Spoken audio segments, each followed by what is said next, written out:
मलिच विनाशक कर रहे हैं, सब कल्कि भगवान के नाम पर अपनी दुकान। बिल्कुल आपकी बात ठीक है कि पूरा पूरा एक कल्कि का मार्केट रच दिया गया है, कल्कि का मार्केट। हिंदू इतना पतित जाति है जिसका कोई हिसाब नहीं है, वो अपने भगवान को भी नहीं समझ पाता और उसके नाम पे भी धंधा करने चला जाता है। अब जिस पर कह रहे हैं पुलिन पांडा जी, उन्होंने अपने पुत्र को कल्कि अवतार घोषित कर दिया। अब चढ़ावा दान आता होगा, अब क्या कहा जाए। फिल्म तो ठीक है, फिक्शनल है, लेकिन वो संभल में कल्कि जो आश्रम जिसका मोदी जी उद्घाटन करने गए, प्रमोद कृष्णम जिसके बाद धर्म का धौ तक नहीं पता, वो कल्कि आश्रम बनाए बैठा है।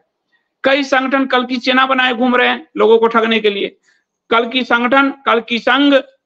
मतलब ऐसा शायद ही कोई धर्म वाला करता हो जो हिंदू धर्म अपने परमात्मा के लिए भी कर देता है। और शायद इसीलिए वो पूरे विश्व से सिमटते भारत में सिर्फ 70% पर रह गया है। तो ये बड़ी दिक्कत है। मैं उसको समझने का प्रयास कर रहा हूँ। अनीता जी आपका बहुत धन्यवाद। संदीप जी हर रोज एक नए वीडियो का इंतजार रहता है, आप जीवन का हिस्सा बन गए हो, आप हर आईएसडीएन के लिए दिल पर राज करते हो। आपको प्रणाम, प्यार और ढेर सारा आशीर्वाद। धन्यवाद अनीता जी, आप सबके आशीर्वाद से ही और आईएसडीएन के प्रेम के कारण ही मैं जहां भी रहता हूँ मुझे बिल्कुल ध्यान रहता है कि मुझे आपके बीच आना है। और किसी भी विषय को आपने देखा कि छुट्टी के समय भी जब मैं अपने परिवार के साथ तीर्थ यात्रा पे, और एक एक तीर्थ का अनुभव मैं दूंगा आपको JWSD पे, आत्मा को जैसे भींग गया हो इस तरह का अनुभव। तो आज मैंने एक छोटा सा पोस्ट भी उस पर लिखा है। तब भी मुझे जब लोग कह रहे थे शंकराचार्य पे बोलिए, इन पे बोलिए, तो मैं उनके साथ कनेक्ट था कि मैं जाता हूँ, पहुंचता हूँ। तो मेरा कर्तव्य है एक पत्रकार के नाते, एक समाजशास्त्र के विद्यार्थी के नाते कि मैं, और आप सबके प्रति एक कर्तव्य भाव के नाते कि मैं अपनी तरफ से बेस्ट देने का प्रयास करूं, और आप सबका स्नेह आशीर्वाद के कारण ऐसा कर पाता हूं। प्रभु की कृपा है। बहुत बहुत धन्यवाद। श्वेता जी आ गई हैं, धन्यवाद श्वेता जी। आज ही दोपहर घर पहुंचे हैं और काफी लंबा समय इन्होंने बाली में बिताया।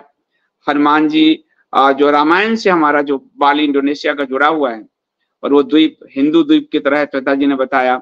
वहां रामचंद्र जी, हनुमान जी, सीता जी, सबके उन्होंने फोटोग्राफ वीडियोज भेजे।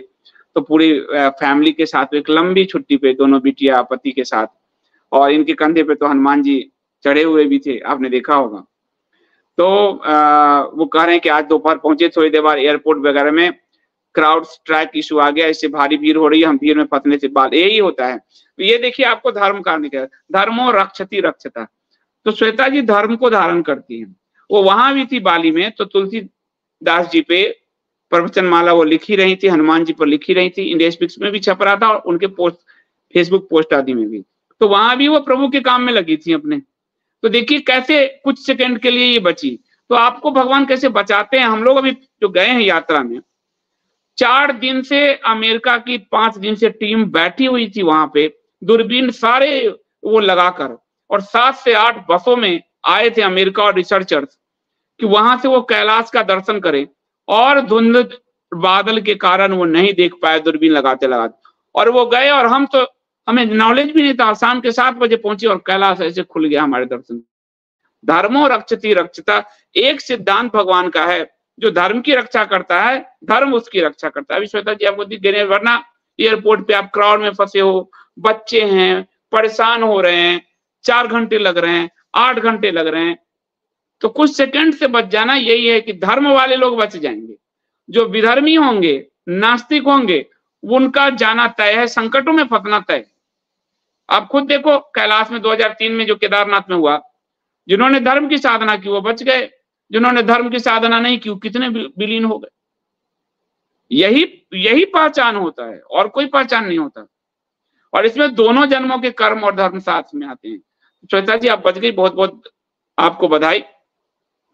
सबसे यही कहता हूं मैं कि धर्म को धारण कीजिए, नेता आदि को धारण मत करिए। ये क्षणिक है, ये भौतिक है, ये विष्णु की माया के शिकार आप हो रहे हैं। साक्षात विष्णु को धारण करो, शिव को धारण करो, माता को धारण करो, जिसके भी आप आराधना करते हो। इन मायाओं के चक्कर में आप फंसोगे तो ये मायावादी आपको नहीं बचे। अपने पार्टी के कार्यकर्ता नहीं बचा पाते, आपको क्या बचाएंगे। पर आप परमात्मा को साधोगे तो आपको इस संकट से निकाल लेंगे, बड़े बड़े संकट से निकाल लेंगे। ये सच है। हम लोग जिस दिन गए उस दिन रेड अलर्ट था, यानी बारिश का रेड अलर्ट। और उसमें अब लैंडस्लाइड आदि होता है, लेकिन रेड अलर्ट जब हम लोग सड़क पर निकले और अपने, तो धूप खिल गई सुंदर सी, और रेड अलर्ट कहां गया कहीं पता नहीं। अमेरिका की टीम 5 दिन से बैठी है, वो दर्शन नहीं कर पा रही है, और भगवान शिव ने ऐसे कैलाश दिखा दिया मुझे। मैंने जीवन में सोचा था मैं तो कैलाश मानसरोवर जा नहीं पाऊंगा, उतना 2.5-3 लाख रुपए कहां से लाऊंगा।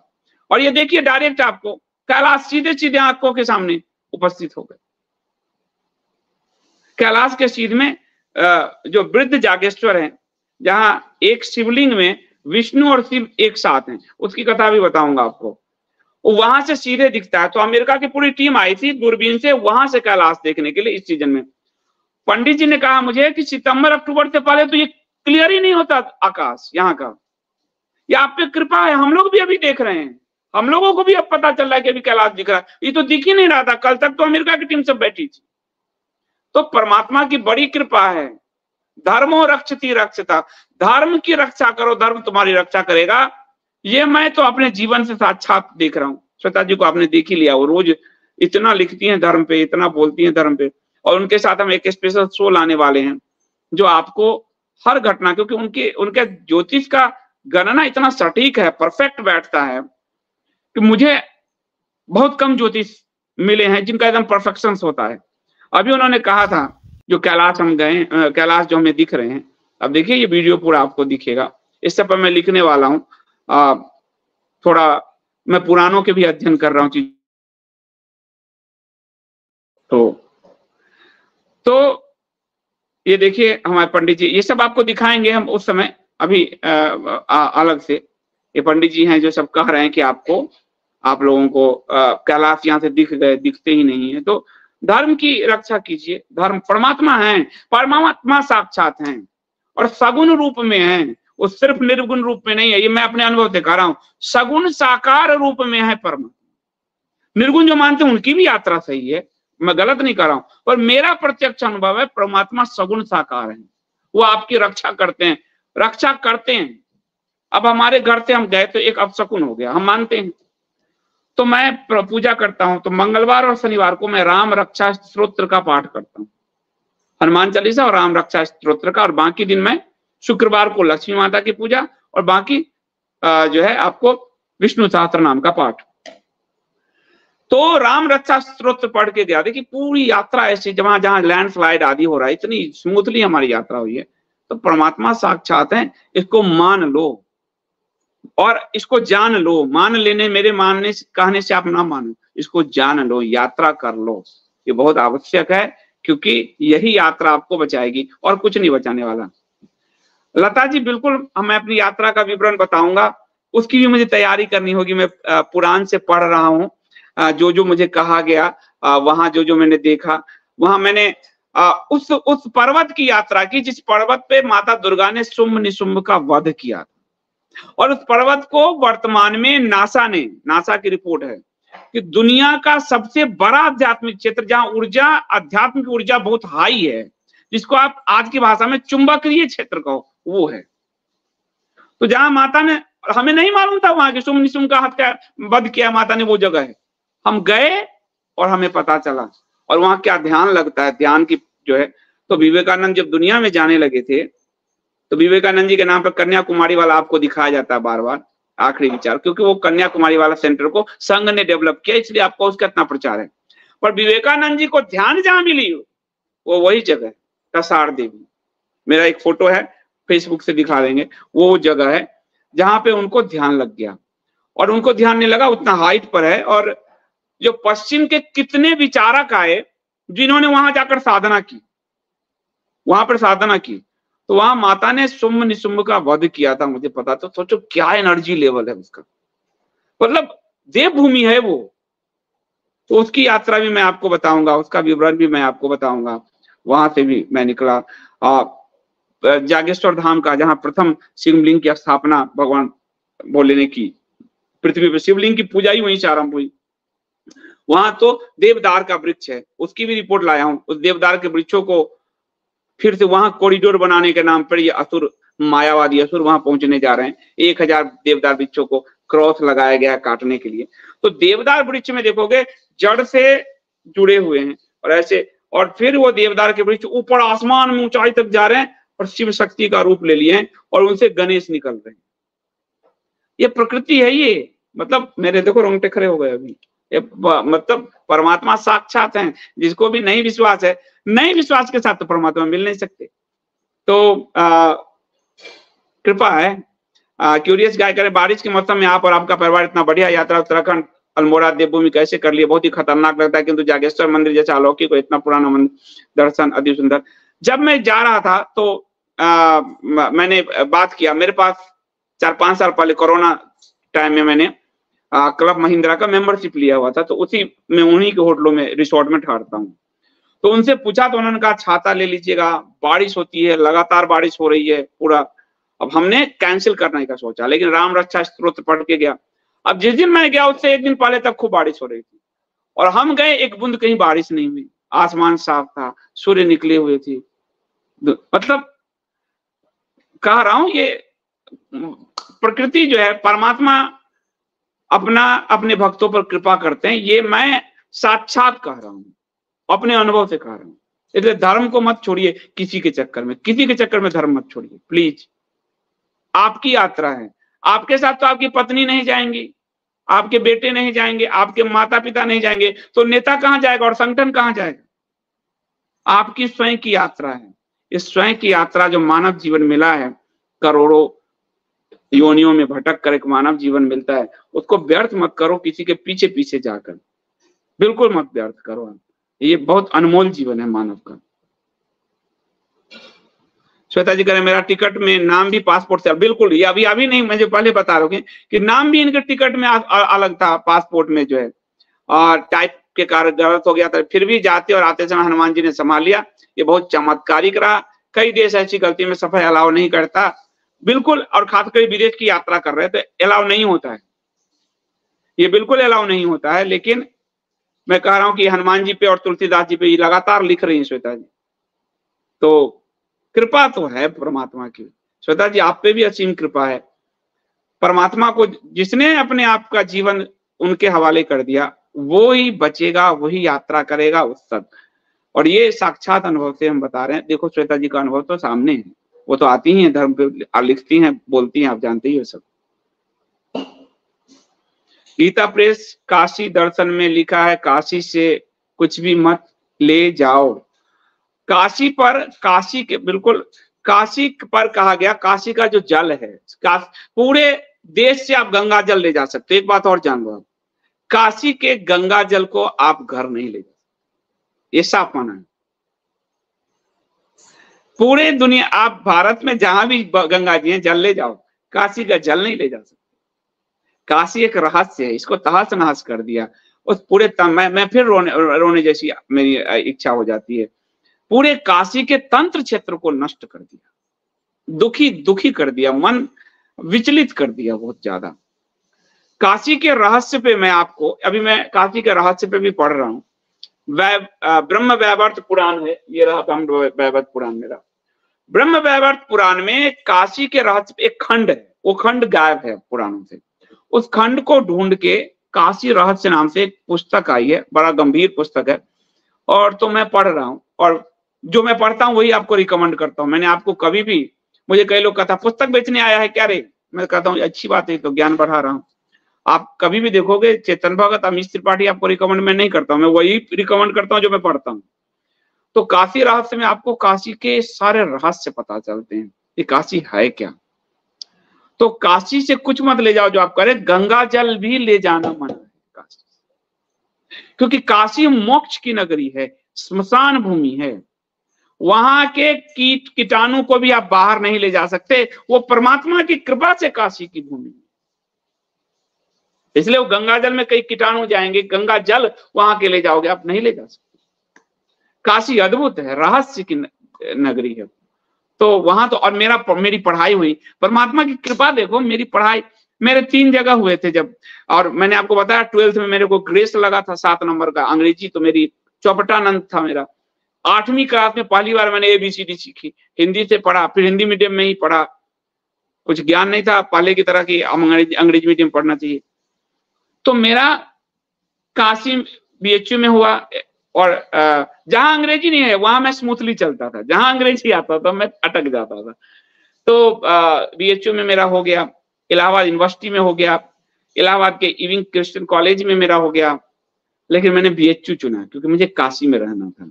और बीएचयू की ही पढ़ाई है, समाज शास्त्र में जो धर्म की पढ़ाई है, तो उस नानी ने जो बचपन में धर्म की शिक्षा दी वो कनेक्ट हो गया, और उसके बाद फिर अपनी साधना की रही मेरी। तो इस वजह से काशी देती है आपसे, काशी से आप मत लो कुछ, इन्होंने ले लिया काशी से, ये बड़ा पाप किया इन्होंने। काशी देती है आपको, शांति देती है, मोक्ष देती है। इस यात्रा के लिए आपने जिन साधनों का और जिस मार्ग का उपयोग किया वो भी लिखे मनीष जैन जी। मैं यात्रा अपनी गाड़ी से करता हूं, साउथ इंडिया को छोड़ के मैं नॉर्थ इंडिया की सारी यात्रा गाड़ी से करता हूं, मेरे लिए कंफर्टेबल होता है वो।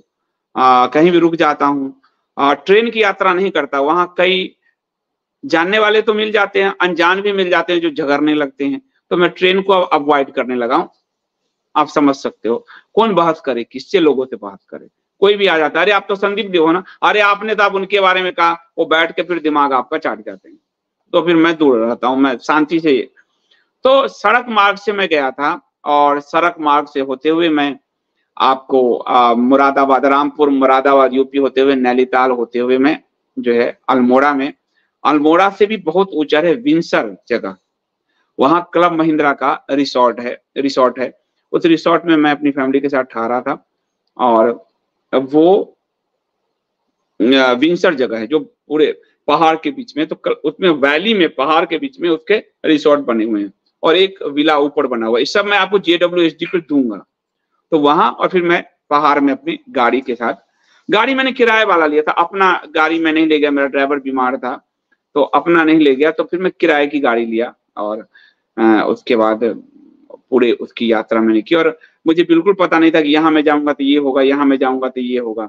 तो ये यात्रा परमात्मा कराते गए, मुझे कुछ पता नहीं था कि मैं अब यहाँ जाऊं, यहाँ जाऊं, यहाँ जाऊं।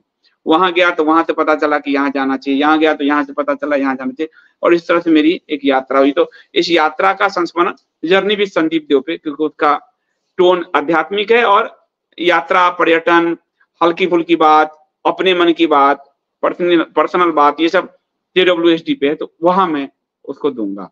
सारे वीडियो शूट करके मैं लाया हूं। दिनेश जी कह रहे हैं हम भी आध्यात्मिक यात्रा पर जाना चाहते हैं, कृपया उत्तराखंड के आध्यात्मिक क्षेत्र का नाम बताएं। उत्तराखंड तो देवभूमि है, तो मतलब उसको तो मलेच्छ से अभी दूषित कर रहे हैं ये। वहां तो हरिद्वार में जाइए तो हरि का द्वार हरिद्वार, लेकिन वहां चारों तरफ मलेच्छ हो गए। ऋषिकेश जाइए, वहां आपको परमात्मा की यात्रा आप कर सकते हैं, ध्यान की यात्रा, योग भूमि उसको कहा गया, तो वहां भी चारों तरफ मलेच्छ बस रहे हैं, आप देखेंगे। उसके बाद आप अल्मोड़ा की तरफ जाइए, पहाड़ी में गढ़वाल अल्मोड़ा की तरफ जाइए, चारों धाम वही हैं, केदारनाथ, बद्रीनाथ, यमुनोत्री, गंगोत्री। पांचवें धाम के रूप में जागेश्वर महादेव हैं, जो जागृत महादेव हैं। अभी वहां भीड़ चल रही होगी कल से। हम जिस दिन गए कोई भीड़ नहीं, कोई आदमी नहीं, बोले कल से भीड़ होगी, मंदिर सज रहा था, कल से भीड़ होगी। तो हमने इतने शानदार दर्शन किए। तो आप जागेश्वर, फिर वृद्ध जागेश्वर आप जाइए, वहां से आपको कैलाश के सीधे में वो जाइए। आपको कथार देवी जाइए, जहाँ शुंभ निशुंभ को भगवान ने मारा है, माता ने मारा है, वो धरती है। तो पूरी उत्तराखंड हिमाचल की भूमि ही देवभूमि है। नंदा देवी आप वहां जाइए। सती के जो नैनी झील है, नैनीताल का, नैनी झील में माता सती का बाई आंख गिरी थी जब भगवान विष्णु ने चक्र से सती के शरीर को खंडित किया था। और बाद में उस झील को मानसरोवर से जल ला के ऋषि अगस्त्य, तीन ऋषि थे, मैं नाम भूल रहा हूँ। तो पुलस ऋषि, 3 ऋषि थे, उन्होंने कैलाश से जल ला के उसको झील को बनाया था पूरा। बाद में फिर अंग्रेजों ने इसको ढूंढा और सब किया। तो एक एक पे मैं थोड़ा और रिसर्च करके आपको सबको JWSD पे अपनी पूरी यात्रा का दूंगा, तो आप जा सकते हैं।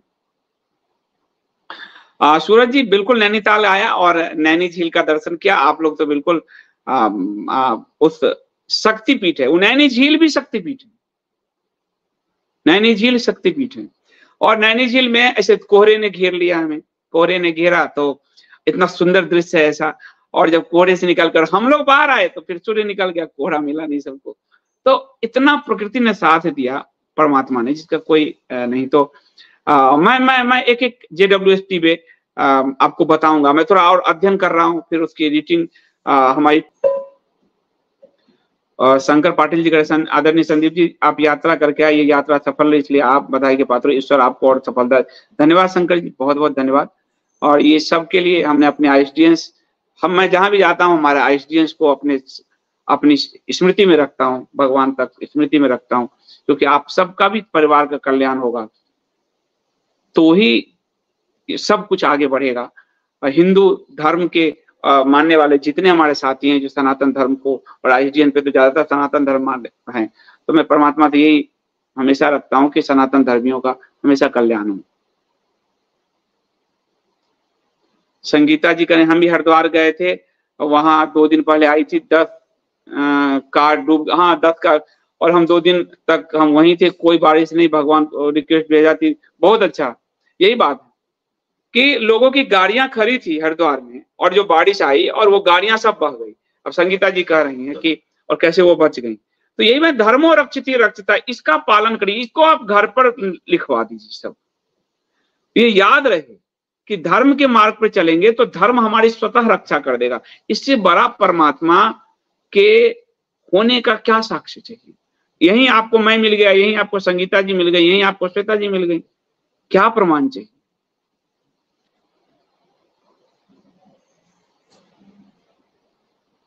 खाने पर थूकने वाले से कैसे निपटे, जो लेवी अभी मैंने बताया, मैं मेरी पत्नी, मेरा भाई, हम सब जो जाते हैं 36 बार तो रेस्टोरेंट चेक करते हैं। अब यहाँ जहां हम दिल्ली में हैं, हमको पहचान है कहाँ कहाँ खाना है, उनसे मेरे परिचय हैं, मैं वही खाता हूँ बाहर अगर खाना है तो। ये सब नहीं, जैसा अन्न वैसा मन। मेरे रसोई घर में भगवान धन्वंतरी की मूर्ति है। नागेश्वर राव जी ने मुझे भेजा, CBI के पूर्व डायरेक्टर थे, उनके बेटे के विवाह में, और उन्होंने तो धन्वंतरी देव जी, भगवान धन्वंतरी की रसोई घर पर नेत्र रहते हैं। तो आपको जो खाने संबंधित बीमारियां, उससे बचे रहोगे। और भगवान धन्वंतरी की एक बार जरूर पूजा करो। तो सुबह हम धन्वंतरी जी की धूप दिखा के पूजा भी करते हैं। ईशान कोण पर स्थित है, और वो उनके दृष्टि हमारे भोजन पर है। अमृत का घट लेके वही निकले थे समुद्र मंथन से, और विष्णु जी के अवतार हैं वो भगवान धन्वंतरी, आयुर्वेद के जनक हैं वो। तो भगवान धन्वंतरी की मूर्ति अपने रसोई घर में रखो ही रखो। प्राण प्रतिष्ठा की कोई आवश्यकता नहीं है, उसके चक्कर मत पड़ना, फिर उसकी निष्ठा अलग माननी पड़ेगी, उतना कर नहीं पाओगे गृहस्थ जीवन में, तो कोई आवश्यकता नहीं। पर भगवान धन्वंतरी जो अमृत कलश लेके निकल रहे हैं, ऐसी जो मूर्ति है आपको अपने रसोई घर में, ताकि उनके नेत्र आपके भोजन पे पड़ते रहें, तो भोजन की जितनी विषाक्तता है वो सब समाप्त हो जाएगी, क्योंकि वो हाथ में उनके अमृत है। तो जैसा भोजन का हम करेंगे वैसा ही हमारा मन होगा, वैसा ही हमारा चित्त होगा।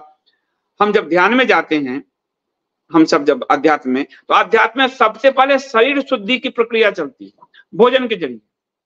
सबसे उत्तम भोजन क्या कहा गया है? कच्चा भोजन, खीरा, ककड़ी, जो अन्य चीज कच्चा है, कच्चा जो पकाया नहीं जाता, ये कच्चा भोजन सर्वश्रेष्ठ है। फिर पका हुआ, जैसे हम लोग सुबह में ओट, दलिया, ये सब सुबह उठ के फिर पका हुआ भोजन। मांसाहार और बहुत अंतिम है। मांसाहार से तामसिक प्रवृत्ति पैदा होती है, तमस आता है। जैसे मलेच्छों में तमस आता है, हर जगह हत्या करने पर उतारू रहते हैं, क्योंकि वो मांसाहार करते हैं। और मांसाहार करते हैं तो 5 वक्त वो योग करते हैं, जिसको वो अपना नमाज कहते हैं, वो असल में योग है। तो खाना उनका पच जाता है। खाने के बाद 5 मिनट वज्रासन पे बैठिए। मैं बैठता हूँ, अपने घर में भी सबको बैठवाता हूँ। 5 मिनट वज्रासन पे बैठिए। मैं भतीजा तक वज्रासन पे बैठता है। 5 मिनट वज्रासन पे बैठिए, तो आपकी आंख की, वही वो करते हैं जो वो पढ़ते हैं, वो 5 मिनट आपको वज्रासन पे बैठना है, आपके कई चीजें खत्म हो जाएगी। भगवान शिव हैं, आप, मैं बता रहा हूं, भगवान विष्णु जल में, भगवान शिव भूतल पे, ब्रह्मा अंतरिक्ष में, तो भगवान शिव हैं भूतल पे, आप समझिए।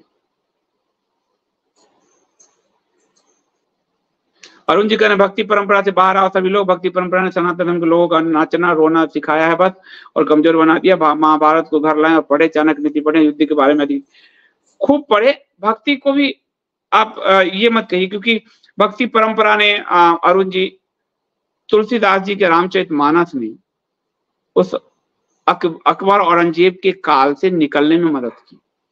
तो शस्त्र शास्त्र दोनों शंकराचार्य जी की, भक्ति में भी रमिए परंतु अपने शौर्य को भी बनाए रखिए। इसमें लिखा है कल की पुराण में कि अपनी कापुरुषता, नपुंसकता मतलब उसको छुपाने के लिए लोग अहिंसक बन जाएंगे। या जो कहा ना कि हिंदू धर्म को हिंसक कहा, ढेकना कहा, तो यहाँ पे आता है इसमें कि कलयुग के लक्षण में बताए गए हैं कि वो अपनी उसको छुपाने के लिए अपने डर को, भय को, कापुरुषता को छुपाने के लिए वो अहिंसक और ये सब बन जाएंगे। तो वही बात है, वीर हमारे हर भगवान वीर रहे हैं, उन्होंने शस्त्र उठाए हैं, उन्होंने धर्म की रक्षा करने के लिए शस्त्र उठाए हैं। तो वीरता अपने अंदर रही है जो वो कह रहे हैं। तो भक्ति, शस्त्र और शास्त्र दोनों की शक्ति आपके अंदर होनी चाहिए।